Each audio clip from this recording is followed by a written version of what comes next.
What Makes a Baby? A book for every kind of family and every kind of kid. Written by Cory Silverberg. Illustrated by Fiona Smith. This is a story about how babies are made. The first thing you need to know is that you can't make a baby out of nothing. You have to start with something. This is an egg. Not all bodies have eggs in them. Some do, and some do not. Inside the egg are so many stories all about the body the egg came from. This is a sperm. Not all bodies have sperm in them. Some do, and some do not.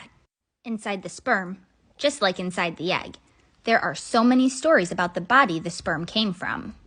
When grown-ups want to make a baby, they need to get an egg from one body and sperm from another body.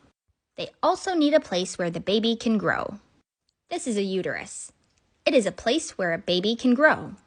You might think that everyone has a uterus, since it has the words you and us in it, but not everyone has a uterus. Just like eggs and just like sperm, some bodies have a uterus and some bodies do not.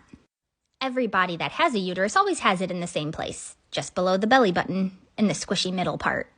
When an egg and a sperm meet, they swirl together in a special kind of dance. As they dance, they talk to each other. The egg tells the sperm all the stories it has to tell about the body it came from, and the sperm tells the egg all the stories it has to tell about the body it came from. When their dance is done, they are not two things anymore. They danced around and shared so much that they became one brand new thing. At first, it is just a tiny thing. Sometimes this tiny thing does not grow, and sometimes it grows into a baby, like you did. Who helped bring together the sperm and the egg that made you? Who was happy that it was you who grew? Everything that grows differently. Each of us grow in our own way. How a baby grows depends on the stories that the egg and the sperm share and on the uterus the baby is growing inside of. But before a baby can be born, it has to get bigger and bigger and bigger. 2 weeks, 3 weeks, 5 weeks. This usually takes about 40 weeks. 7 weeks, 12 weeks, 38 weeks. Sometimes the baby is ready to come out on its own. Sometimes a midwife or a doctor will be the one to say it is time for the baby to be born.